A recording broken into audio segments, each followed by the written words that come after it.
channel and to my first tutorial. Today we're going to be making this simple market tote. It's just made out of quilled cotton fabric, some nylon webbing, more cotton fabric for the lining, made a small pocket, and then I made my own tag. That's optional. Very simple but very functional. It's great for library, going to the grocery store. And then I made this one out of bonded nylon, and I used my own Shelly Studio fabric with golf balls on the inside, and I take this one to the golf course. And then I made this one, a waterproof, actually this is a waxed canvas with a waterproof canvas on the inside. No pocket on this one, just put my own tag.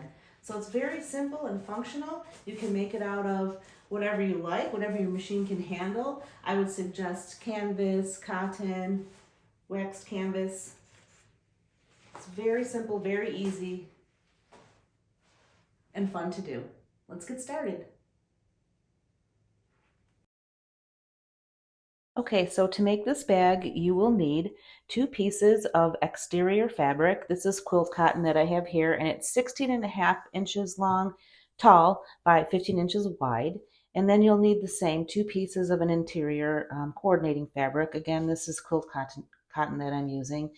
And you will also want to have some webbing. This is 1 inch by 22 inches long. I've got 2 pieces. These are for the handles. And then this is just a scrap piece of fabric that I had. This is optional. It's going to be a pocket on the inside. So this is, I believe this is 8 or 9 inches by 10, and I just folded it in half like so to be the pocket. So whatever size you have that for a pocket on the inside, you can use, whatever scraps that you have. And then this is also optional. This is a little bag tag with my name, Shelly Studio, on it that I made myself on some ribbon. And in the future, I will do a little tutorial on that. So again, you'll need 2 pieces of exterior, 2 pieces of interior, 16.5 by 15, or whatever size you have. These are just suggestions, 1 inch by 22 inches. Okay, these are a couple of suggestions for supplies that will come in handy and that you will need to make this bag. First, this is just an iron or some way to press. You can always finger press depending on your fabric that you're using. So for quilting cotton, it's nice to be able to press everything nice and neat, the seams, and then when it's done, after you turn it inside out, if you're using any other type of fabric like vinyl or cotton canvas, I would avoid using any heat at all. It won't be necessary. Of course, you're going to need some thread that coordinates with your fabric. You'll need pins and also some clips. You will need a marking utensil to mark the placement of your handles onto your fabric. So depending on what fabric you're using, you're going to want either a vinyl marker or some chalk. You're going to want a ruler or measuring device just to help you measure that out, scissors, and then this is a seam ripper. Not necessary, but it's good to have because mistakes happen. It's normal. And then this is totally optional. It's a lighter, and this is to burn the ends of the webbing that you're using to keep it from fraying. So those are the supplies that you will need to make this project. Okay, we're going to start with our 2 exterior pieces, and we're going to mark our centers. So you're going to take 1 piece of the exterior, fold it in half on the 15-inch side, and then just grab your scissors, and you're just going to make a little snip at the top. And then this will show you your centerpiece. And then repeat for the second exterior panel on the 15-inch side, and then do the same for your 2 interior panels.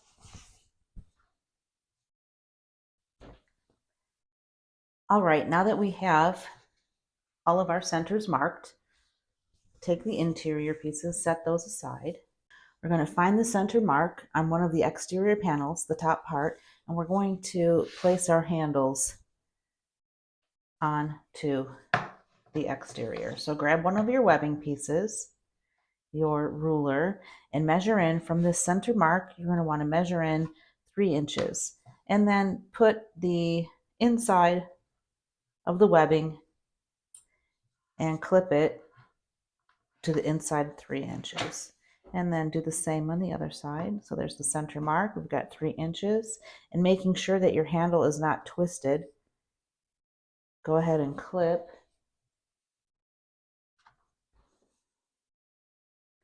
Okay, so now that you have your webbing clipped onto the exterior panel, I like to just actually take it in about a 1/2 inch, just because you can see how it's fraying, and then I'm going to show you what to do for that.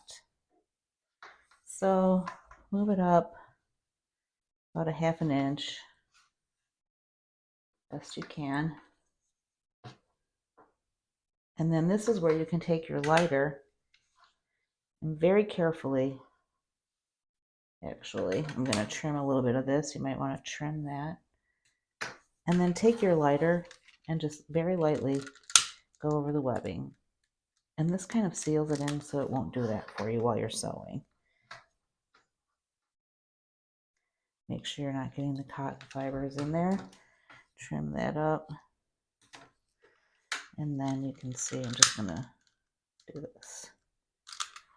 Okay, so we've got this handle on here clipped on. Go ahead and repeat that for the other exterior panel piece.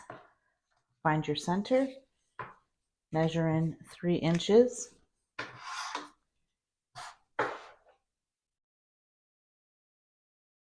Actually, we can mark that. Probably is a little bit easier to do it that way. And we'll mark it here.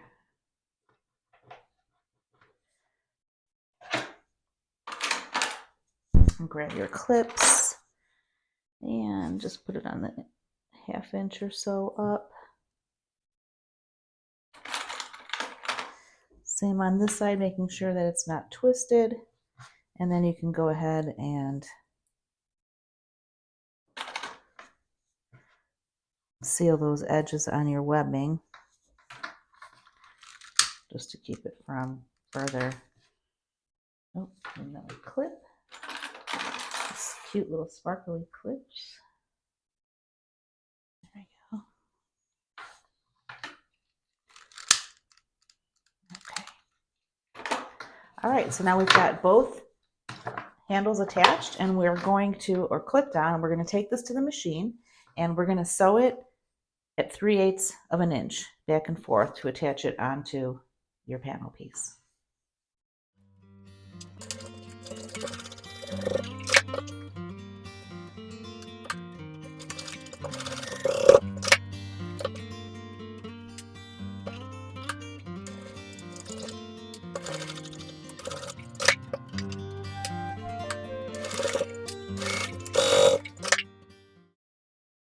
Okay, now both handles should be attached just like this to each side of each panel. Go ahead and just trim your threads.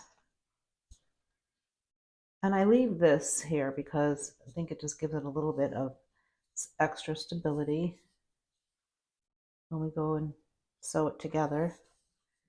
And now what you're going to do is you're going to take your 2 panels and you're going to lay them right sides together. And you're going to line up the top edge here and take your pins or your clips and clip all the way around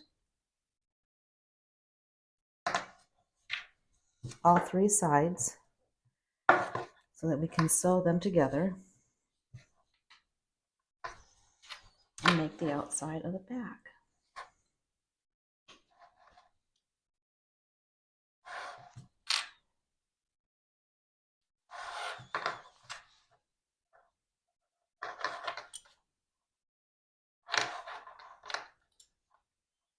And these glitter clips are great. I got mine from Lauren Mormino.com. I will put a link in the description box for all of the or most of the supplies, if I can remember where they came from, on where you can find them. Pins would work great too, but I don't have those. So go ahead and sew a half, actually we're going to use 3/8 of a seam allowance around all three sides, leaving the top edge open. We're going to take it to the machine and sew.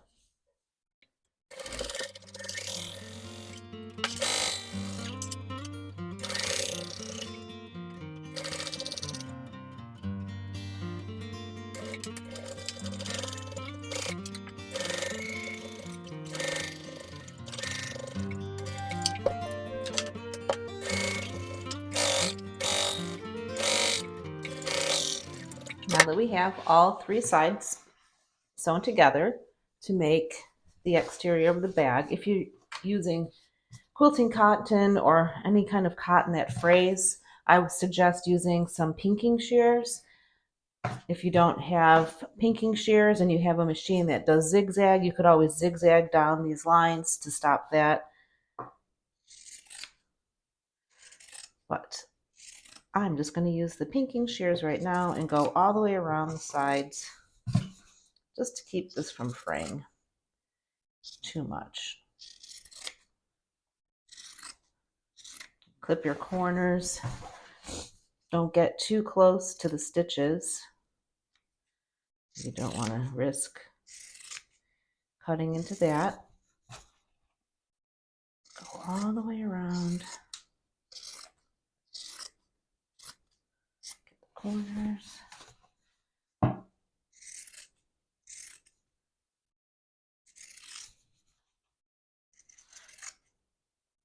And then we're going to turn it right side out and set it aside and move on to the interior.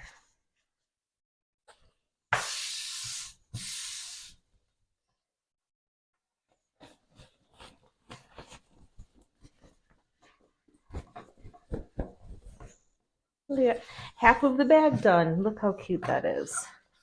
I love this fabric. It's Tula Pink. I don't know which line of it is what it's called, but it's so cute. I got this at my local quilt shop. Okay, so now we're done with that, and we're going to move on to the next step, which will be putting the pocket onto the interior.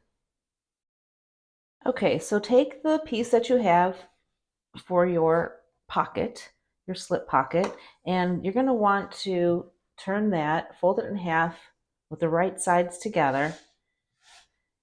And then we're just going to sew around these edges and leave an opening for turning. And we'll sew that at 1/4 inch, just around, and then turn it inside out.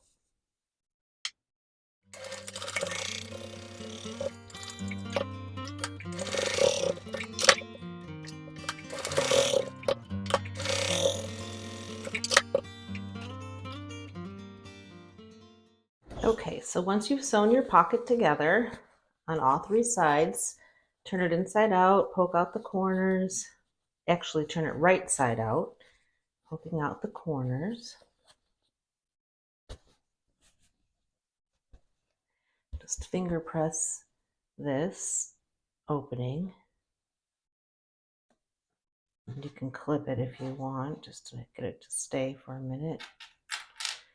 So we will close that opening up when we attach the pocket to the interior panel piece. And if you want, you could top stitch across the top of the pocket to make it decorative, but I'm just going to leave it for right now. Okay, so what we want to do then is fold this in half to mark our center. Just give it a little finger press there. And then we've already got our centers marked on this interior piece. Just pick one and then get your ruler. Where is my ruler?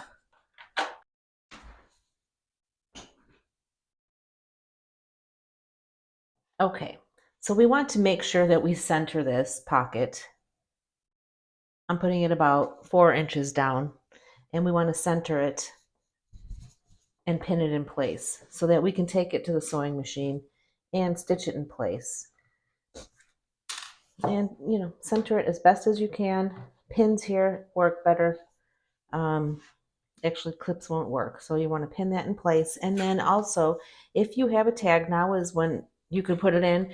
Some people have tags that are not like foldable ones, and you could sew it across the top, put it down. I would put it there, or you could actually put it on the pocket if you wanted.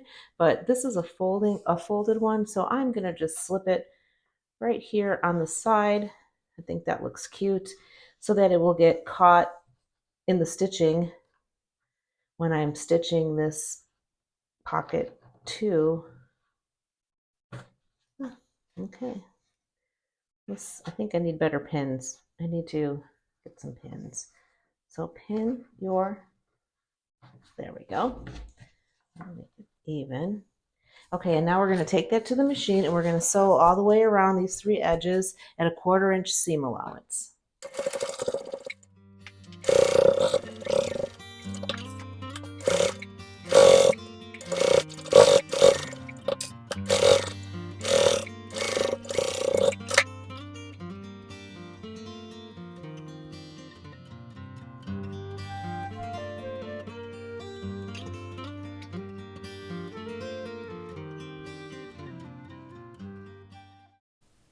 Okay, the pocket is all sewn on, probably your tag too if you have one, and it looks great.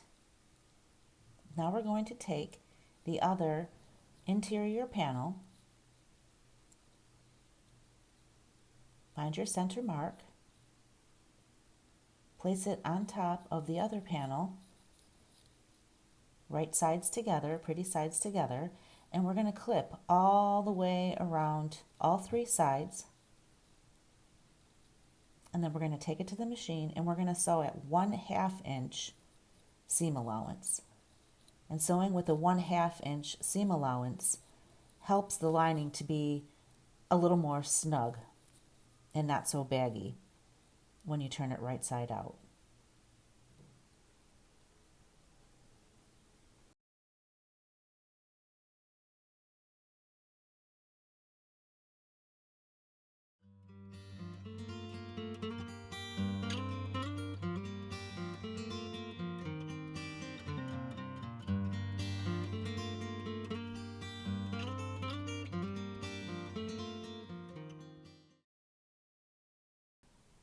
Now that the bag is sewn, the bag interior is sewn, get your scissors and clip the corners.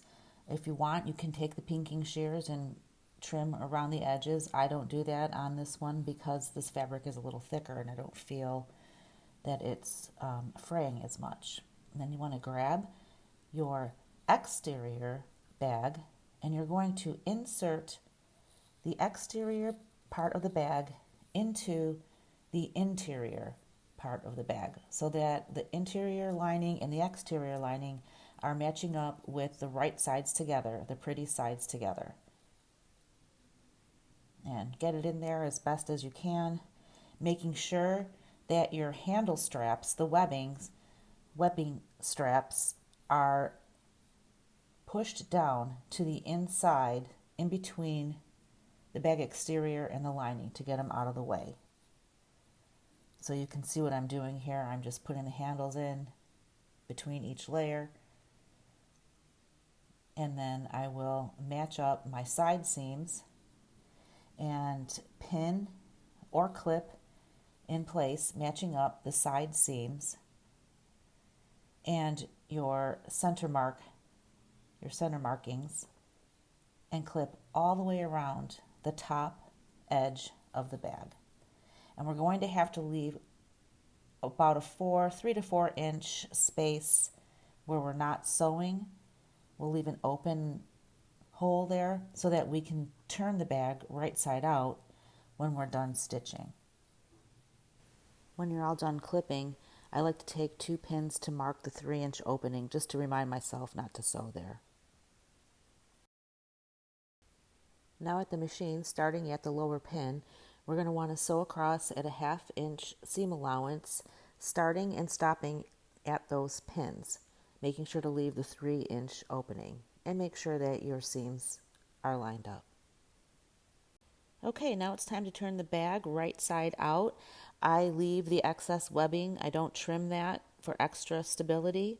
So you want to take the exterior with the handles and pull that out. And then you're going to want to turn the interior into the inside of the exterior part of the bag. So just push the interior into the exterior, make it look like the bag, and then finger press it all around the top. And if you want, you can clip it.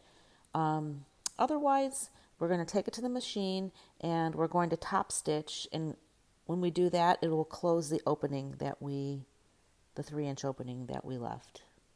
And you can just finger press it here. Smooth it out nicely, grab your scissors, trim up any excess little threads that you might see, and then we're going to take it to the machine and we're going to top stitch at a 1/4 inch seam allowance all the way around the top. And when we do this, it will close up that opening that we left for turning the bag. And you can also elongate your stitch on your sewing machine if you wanted to make it a little more decorative. And I go around mine 2 times on the top. So just keep finger pressing it and flattening it out until you're comfortable with how it looks. And then when you're ready, take it over to the machine and top stitch.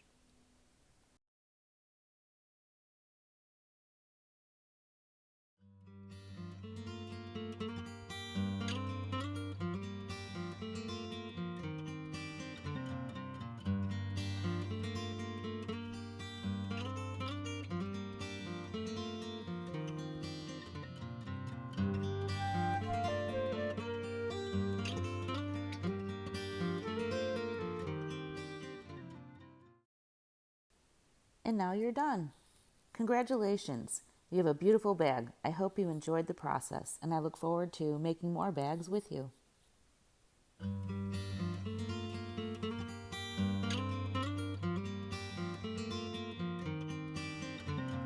Yay, we did it! All finished. How adorable is that? And it was pretty easy. I hope you enjoyed the process, and thank you for tuning in to the tutorial, and I hope you will come back and join me for some more. Thanks.